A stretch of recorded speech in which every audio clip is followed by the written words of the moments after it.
the political issues of the day are extraordinarily urgent, and there are elements of the politics of today and what the politics of a post-neoliberal future might look like that we don't fully understand. So we hope to penetrate the puzzle more than we have and to continue the really fascinating conversation that began in the previous panel.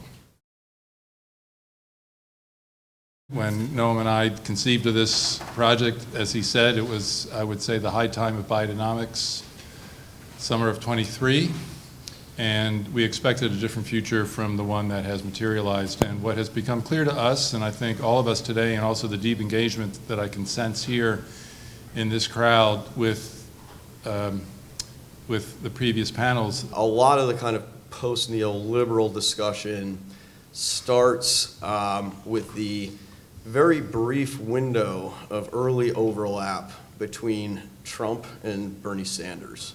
There was about a 1-week period sometime in 2016 where Sanders was talking about open borders immigration being a bad idea, and Trump was saying that pharma and hedge fund executives were getting away with murder.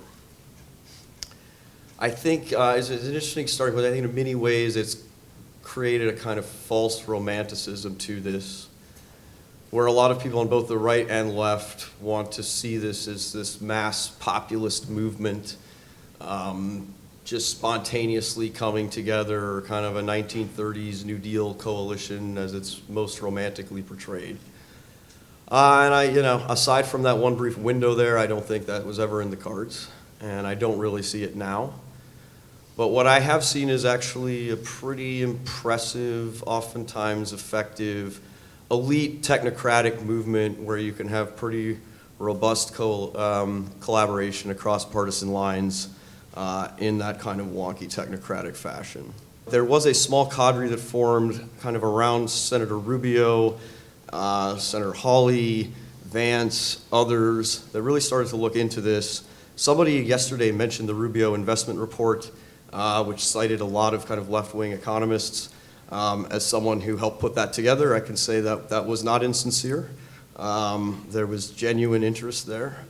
And you also saw much earlier than I think visibly you could see, but kind of actually the Jake Sullivan national security democratic orbit starting to really explore this stuff in a much more serious way. And so actually from almost the very beginning, you didn't really have any meaningful populist combined movement, but you had people who were very strongly associated with the old kind of establishment, undertaking some serious rethinking. My personal view, my personal instinct, is that we need to find a way of marrying together two traditions which seem difficult to marry together. On the first hand, it's a post-neoliberal economics which enables state action and challenges the orthodoxies of the last 40 or 50 years economically, with a liberal tradition which supports fundamental human freedoms, proper institutional practices, a celebration and not a criticism of ethnic diversity, open, or at least largely open borders, and an electoral strategy built upon broad coalitions and not an imagined singular political agent. So my challenge for us all is to think about how can we make post-neoliberal economics compatible with liberalism rather than throwing out our liberal political order in pursuit of desirable economic outcomes. And what the public tell you is they want the kind of change we've heard in the Spanish example, so they do want significant economic reform, and they do feel as if they've been under the cosh for far too long, partly due to austerity, squeezed wages, the impact of the pandemic, inflation, cost of living. But what they don't want is to completely upset the apple cart. The most unpopular global figure in the UK is Elon Musk, because Doge-style destructiveness reminds them of Dominic Cummings-style destructiveness, and nobody wants to go back there again. And that's not just me saying that, that's what the data says, that people want change, but they don't want an order-based transformation. Now, that's not sexy, and it's not exciting. You don't organise a conference around it. And I think, one of the reasons that Keir Starmer struggles is that instinctively he believes we're in a messy moment and not in a paradigm-shifting moment, and that he has to somehow speak to the mess and live with the complex trade-offs, and that's what effective governance is. But then you go head-to-head with Nigel Farage, who has this paradigm-setting one, and you lose the competition for the 10 o'clock news, but that's not necessarily the same thing as losing the competition to actually change the country. And so, the bet I think the Prime Minister will eventually make is better to stay vague, ambivalent, ambiguous, complex, messy, focused on actualities, than to inhabit a story which we're not yet sure is the right one. It's a truism of anthropology, cultural anthropology, that human beings always assume that the environment that they grew up with is natural, normal, inevitable, and unchanging, and the only right way to live, and everyone else should live like them. That's absolutely true of any point in any point of history in any society in the world. But the reality is, if you step back from the current highly charged debates and look back at the sweep of history, in fact, the type of pattern that Trump and his team, or his fighting courtiers, really are displaying is far more normal in human history than what we consider to be normal and right and proper, which is 20th century visions of democracy. In many ways, the second half of the 20th century is the outlier, not what is happening today in America. And I say that without any value judgment whatsoever. One of the issues about anthropology that many people hate, but it's part of the discipline, is that it is a relativist discipline, and one tries to analyze patterns and accept that there's more than one way to live and imagine the world, rather than attach immediate moral judgments on it. Back in 2016, I spent a lot of time thinking about political slogans, and it was quite striking that the Brexit slogan, "Take Back Control," was dramatically more effective than "Stronger Together." And the Trumpian slogan of "Make America Great Again" basically totally trumped, the Clinton slogan of "I'm with her." And if you step back for a moment and think about it, what basically unified the slogans that were coming out from the Brexiteers or the Trumpians, and continue to do so, was they really were about having a verb. They were about having movement and agency and a sense of dynamism. The question I have now is that if you are trying to be vague, like Keir Starmer is, because he doesn't want to tell a story, how are you going to sell your ideas in a punchy, powerful way without otherizing something? How are you going to have the clarity that actually transmits on social media? How are you going to have the brand or the idea that people actually actively choose in pick and mix politics, where they gravitate around single issues, not around entire parties?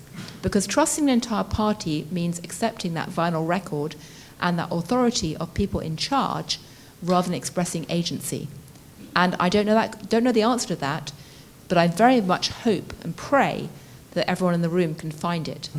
So I think, speaking from where I speak, that one of the first things that we need to do to imagine politics in a post-neoliberal world is to break with that kind of collective depression, that kind of fatalism that turns the crisis of democracy into a destiny immediately. And I will try to explain that starting from two points. One is objective, the other is more subjective. The objective point, speaking about my country, in Spain, the average worker has not recovered yet, in real terms, the income they had before the financial crisis. And they've gone through financial shock, the irrational collective punishment of austerity, dismantling of the welfare state, a pandemic, the inflation crisis, and so on and so forth. So deteriorated living standards and failed expectations for 2 decades now.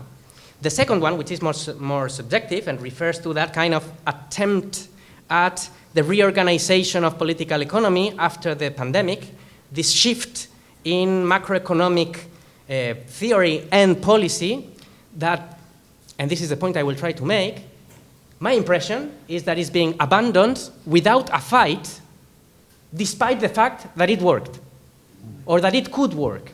And I'm referring to, in very abstract and general terms about this, mixture of elements, which include public investment, which include the overcoming of the fiscal dogmas of neoliberalism, which includes the rediscovery of industrial policy, which includes the prioritization of the care economy, which includes ambitious projects of public infrastructure, decarbonization of the economy.